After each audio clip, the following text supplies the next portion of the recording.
Yeah, the next talk, I guess I'll introduce myself, is that the using SIRM, so the stopping range of ions in matter, to calculate radiation damage and quantify it. We're going to introduce that term displacements per atom, DPA. And really what I kind of wanted to show from this was that there's been some publications in the recent literature about best practice about using SIRM. It's by no means sort of the most accurate tool for calculating, like Mark has touched upon, but the NRT model of DPA is probably the most consistently used model globally and has been for decades now. So allowing us to sort of come up with a uniform way of running it at least allows us to come up with some kind of unit where we can compare hopefully apples with apples and look back at sort of historical data as well. But yeah, we'll see. And what I wanted to do was introduce some sort of fundamental sort of displacement theory, then understand some of the sort of the assumptions in SIRM and some of the limitations. And then what we'll do is go through a worked example, like I say, from the literature in the last couple of years that have come up with these best practices. So really sort of straightforwardly, what we're looking at is when a neutron or a charged particle comes into our material, we hit our first atom, our primary knock-on, that then goes on to create secondary, tertiary, and so on, knock-on atoms. And that then leaves lots of vacancies and interstitials, pairs in the material, and we need a way of trying to quantify how much radiation damage has accumulated by trying to come up with a number to describe that number of vacancies or displacements that's left over.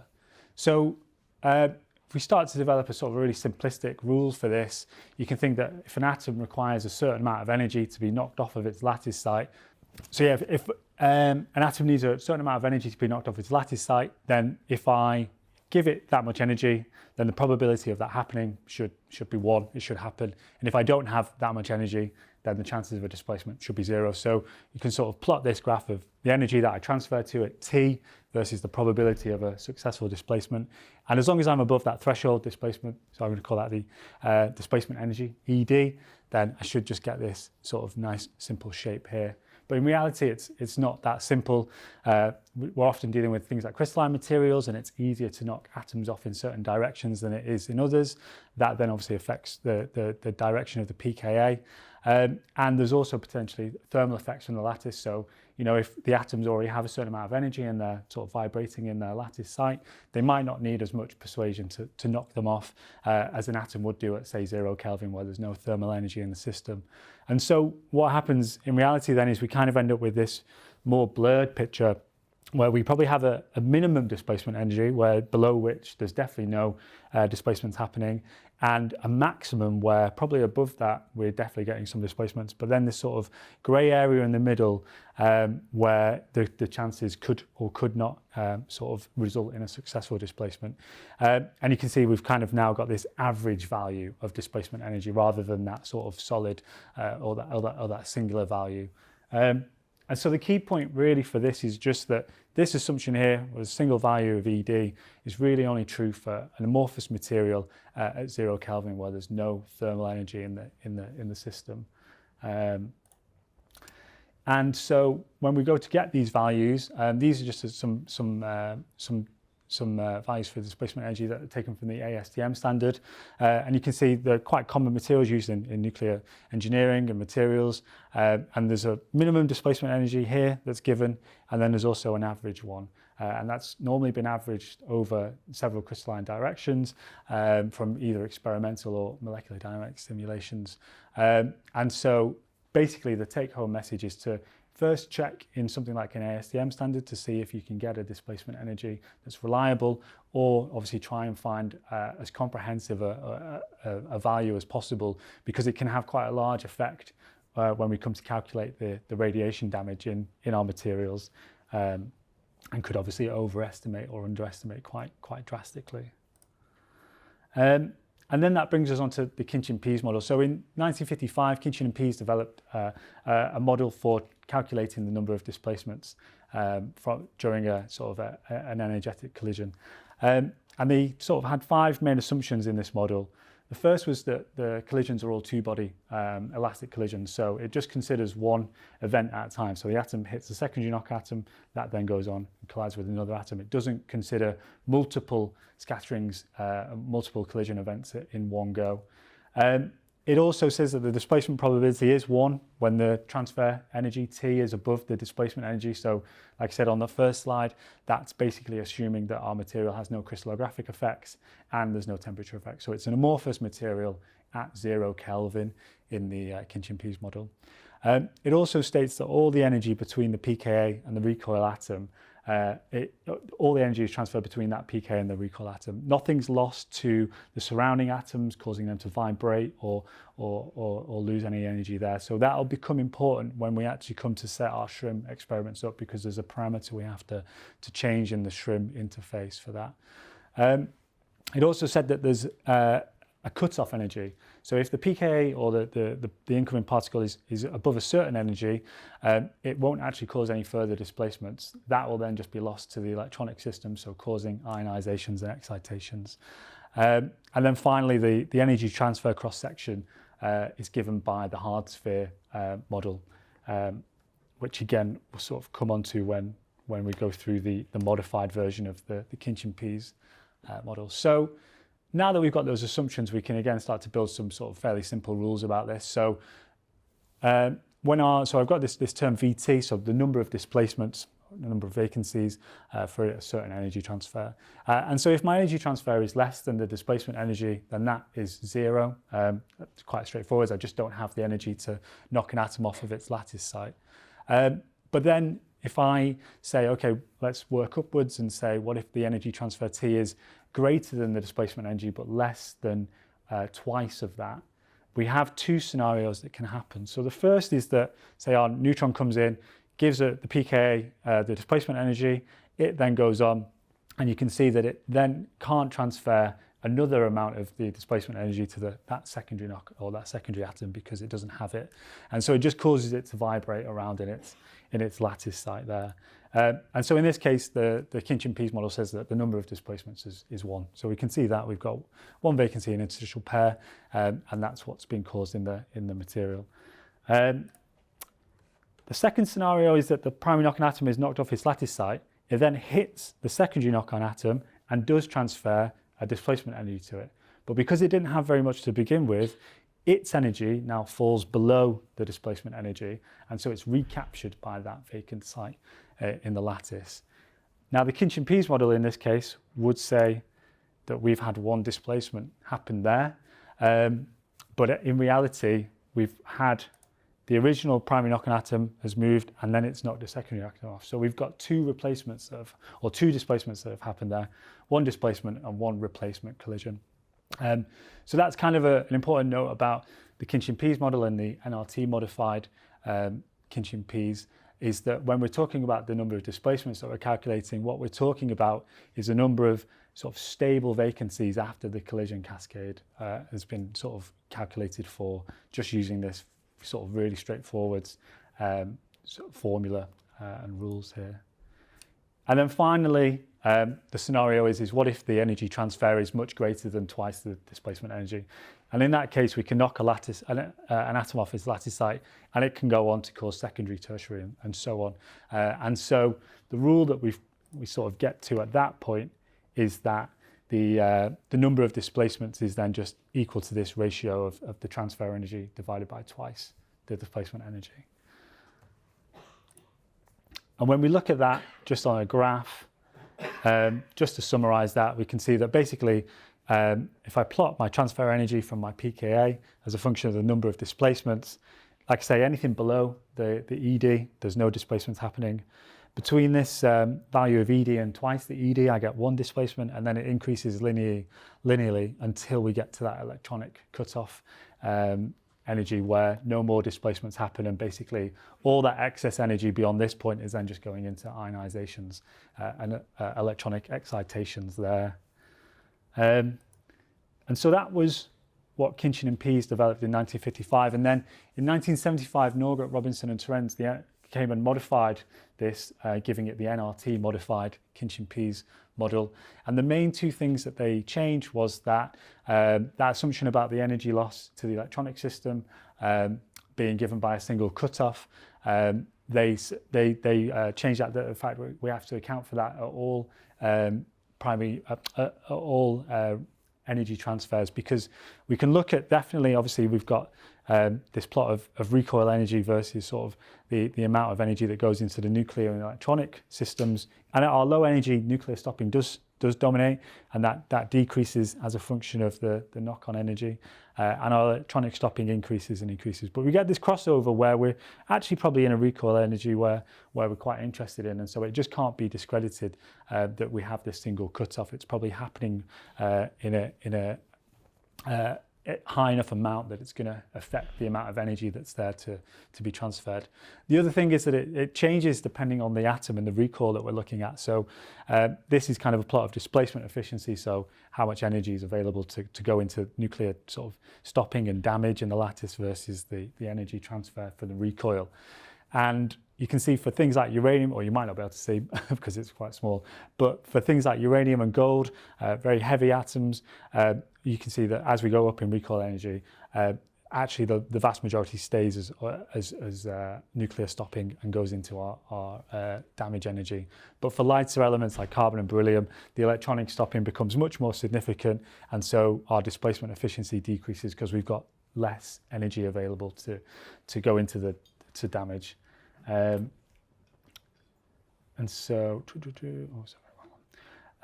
that was the first assumption that they modified, and the second was that assumption that the energy transfer cross section is given by the hard sphere model. So in this case, we just calculate the scattering cross section for the collision based on the surface area of our atom there. And actually, in reality, we know from interatomic potentials that atoms actually can come closer than this model would suggest. And so in this scenario, our scattering cross-section is quite large. And so that means that there's probably a much higher probability of a collision and a successful displacement happening. In reality, that scattering cross-section is smaller. And so it needs to sort of be accounted for. The chances of a successful collision are probably lower than would be predicted by the hard sphere model. So this just kind of summarizes the things that I just talked about. The main thing is that what we do is we take the sort of the formula we came up with before for the Khinchin-Pease model, where our number of displacements was just equal to our transfer energy T divided by twice of the displacement energy. And what the NRT model modifies is it adds in this constant K, which has a value of 0.8, and that accounts for the decreased scattering cross section for that reduction in not using the hard sphere approximation. And then the other thing it does is subtracts this value Q from the energy that's transferred, and Q is the amount of energy that's lost to the electronic system through those excitations and ionizations. And so by knowing that, we can then just calculate this value T dam, so the amount of energy that's available to go into damage and cause displacements. And that is the NRT modified Khinchin-Pease model. So basically now what we need to be able to do is just determine or use a piece of software where we can input our irradiation parameters and get those values of T and Q out. As long as we know our displacement energy, we should be able to come up with a value for the number of displacements that are caused in a cascade. And that's where SIRM comes in. So SIRM is a Monte Carlo two-body elastic collision transport algorithm. It doesn't take into account temperature effects, and it doesn't take into account crystallography effects. So the material again is amorphous at 0 Kelvin, as the sort of Khinchin-Pease model assumes as well.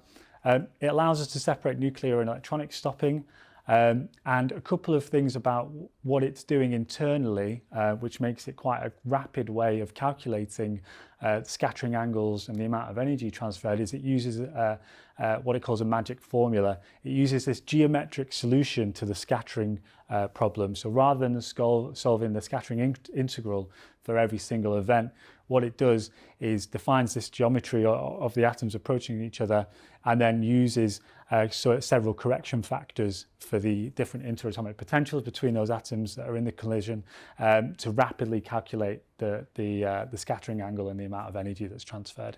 And when they compare this to solving the scattering integral, they get within a 2% difference to the values from that.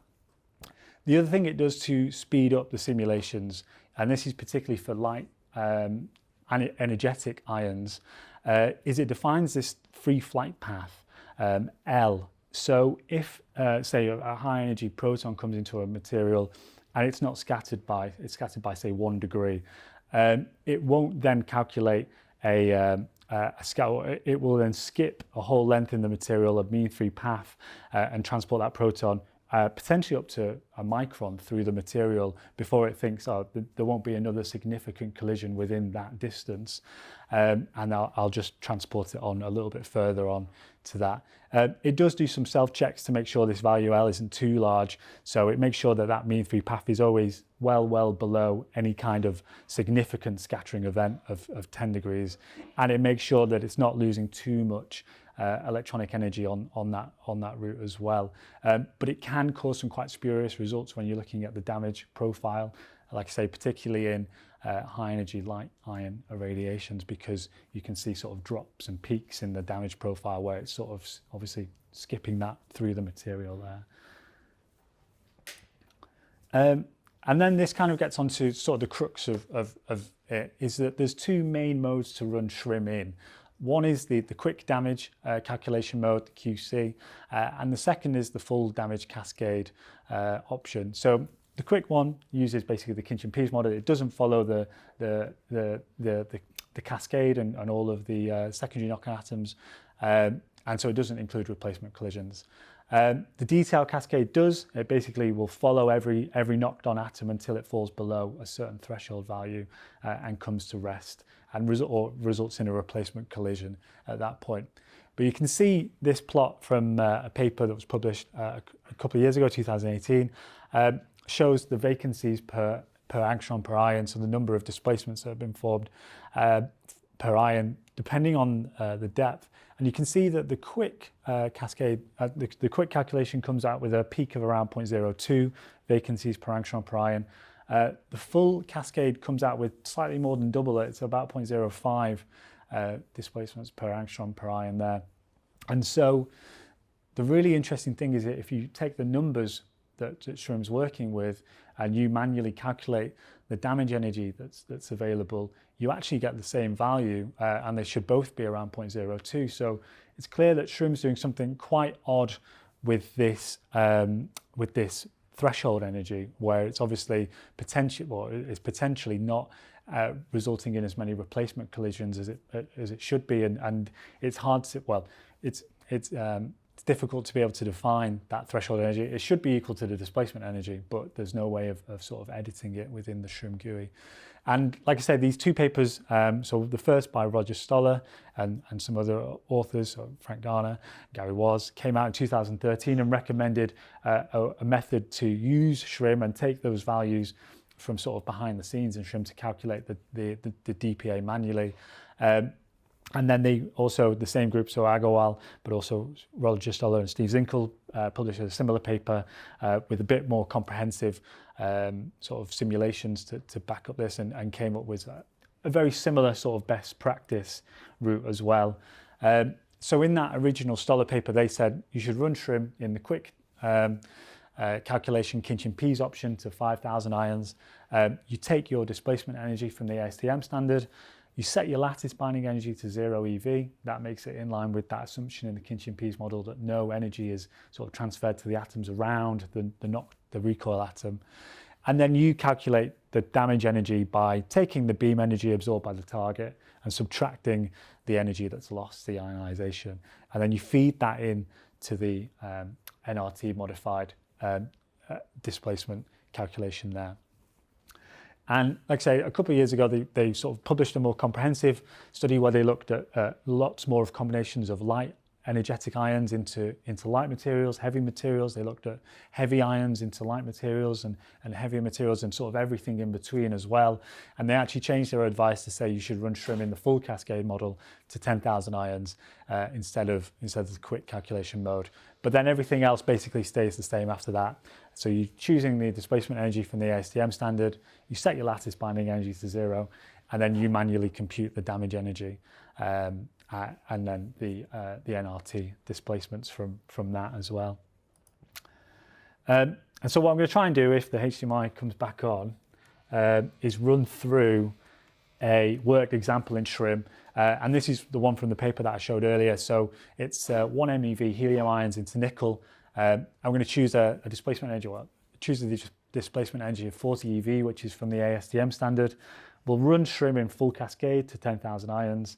We'll set our last binding energy to 0, and then we'll calculate the damage, the energy that's available for damage, that TDAM value. And we'll need two things from SIRM.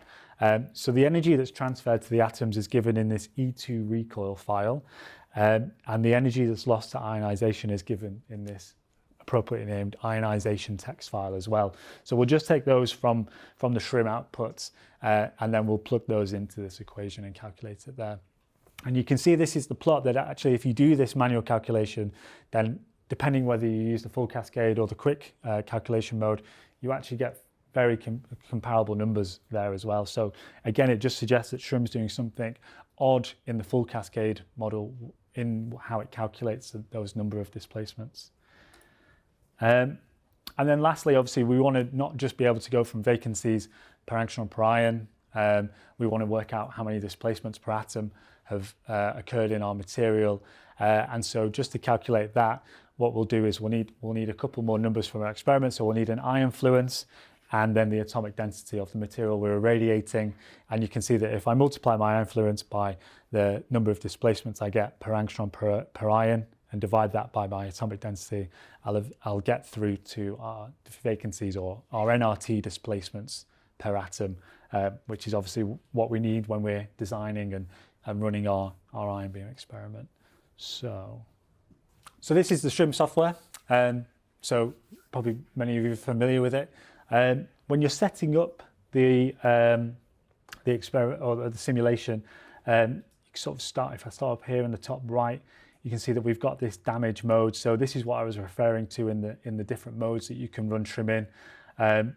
The first is this ion distribution and quick calculation of damage. The second is that detailed full damage cascade. And there are other options for things like monolayer collisions and looking at sputtering yields and things like that. So as the paper suggests, we're going to run in full cascade. We can choose which plane we want to show the ion impacts and trajectories on, but well, I'm just going to do an irradiation into the surface normal, so I'll just keep that on the Y plane.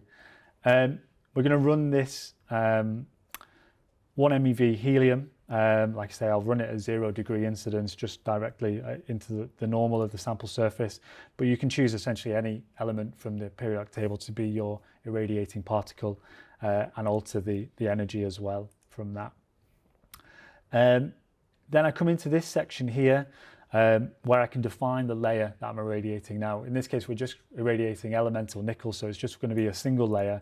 But if you wanted to, say, add a silicon oxide on top of a silicon wafer and look at the different levels of radiation damage in those two layers, you can do that as well and set this up to be able to do multiple layers of materials. But like I say, I'm just running one material, so I'm just going to have one layer. And then in the right-hand window here, this is where we define the elements in our material. So again, really straightforward for nickel. Let me see if I just get rid of that actually, just to show you what happens.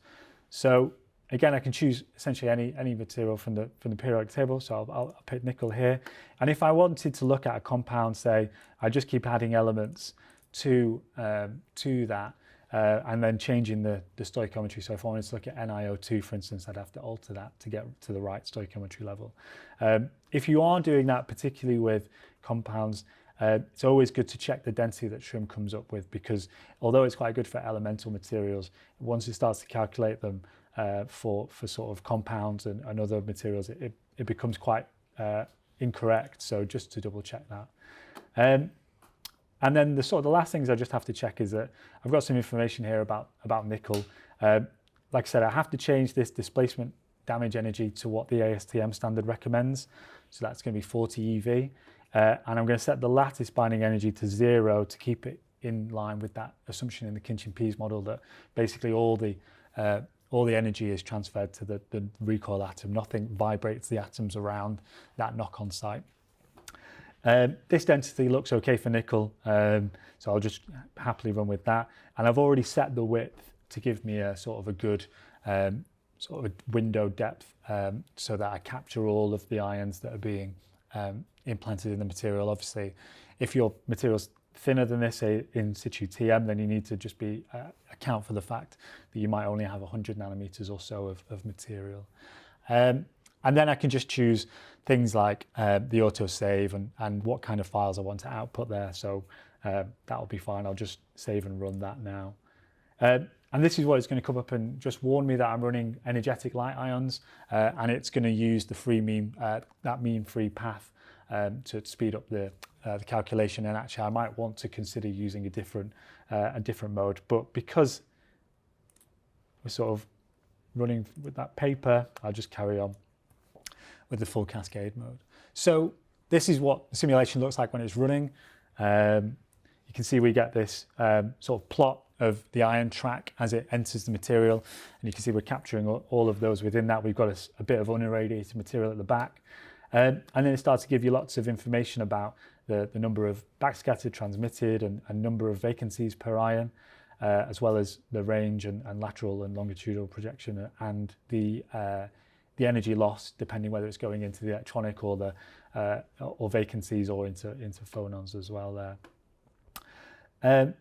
But what I'm more interested in is these output files down here in the left-hand side, and so that's where we get the files that I was talking about. So the energy to recoil file, just show that live, and then also the ionization file there as well. And we can look at the plot that SIRM is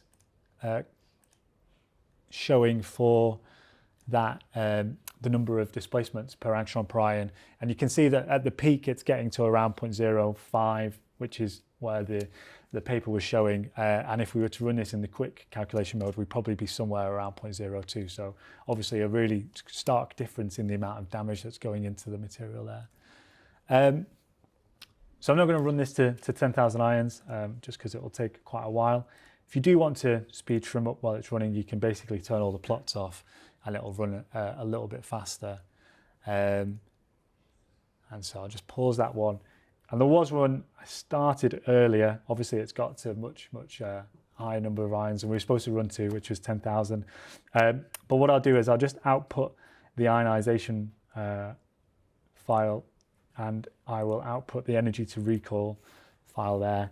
And then we can start sort of manually manipulating that data that was there. So that then gets saved into my SIRM output files here, folders here, and I'm just going to open Excel to look at this.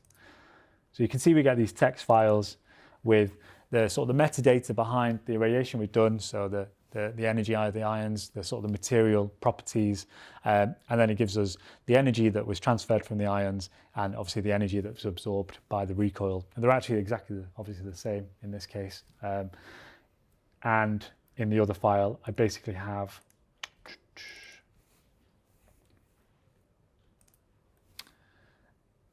the energy that's lost to the ionization by the ions and also by the recoils as well. So it's that second column that I'm interested in here for that NRT modified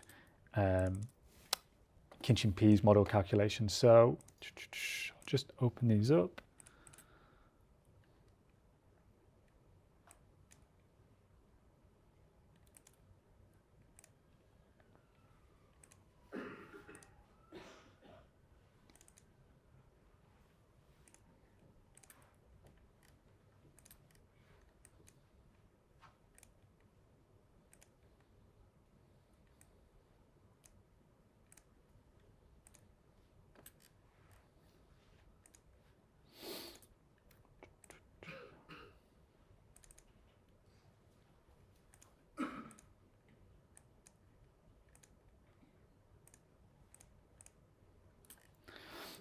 What I'm going to do is just copy this whole column here.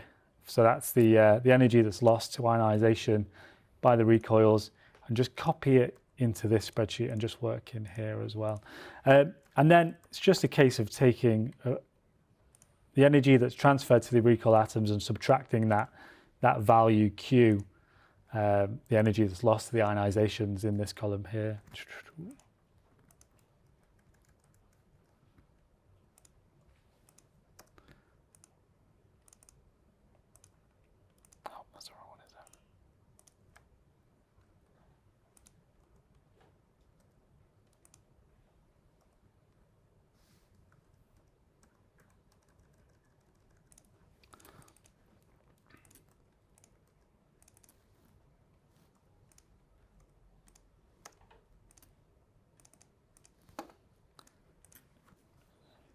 So that's my TDAM, and this has the units of EV per angstrom per ion. And then to calculate my number of displacements, my nRT number of displacements, I just need to put that then into the formula of 0.8 times my TDAM divided by twice my displacement energy.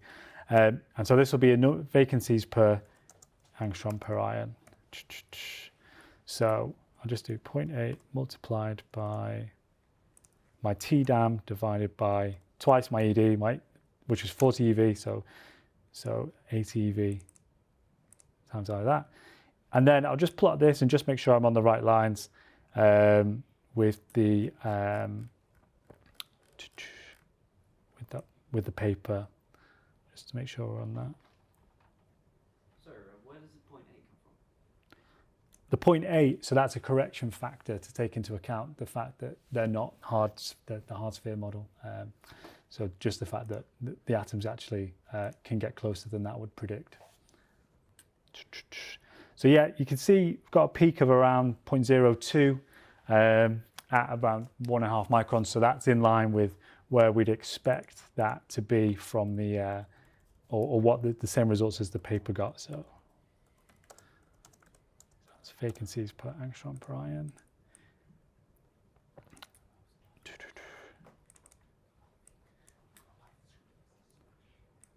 And then finally, what I need to do is then just calculate sort of a displacements per atom. So if I was looking to actually design an ion irradiation experiment, what I'd need to do is try to choose a fluence that I'd want to irradiate to. So I'll just choose something that might be sort of sensible, sort of 5 to the 50 ions per centimeter squared. And I need my atomic density of my material, which luckily SIRM gives us here because we gave it the density. So that's 9.127 e to the 22. And then I just need to convert my vacancies per angstrom per ion.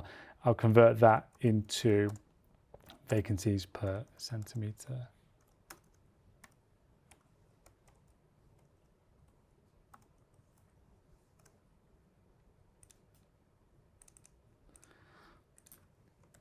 And then to get to dPa, I just need to multiply my vacancies.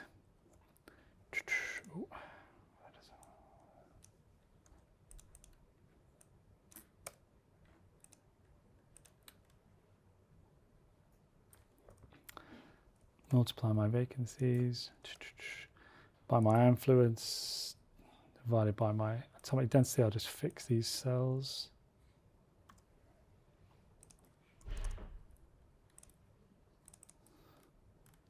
And then if we just plot that,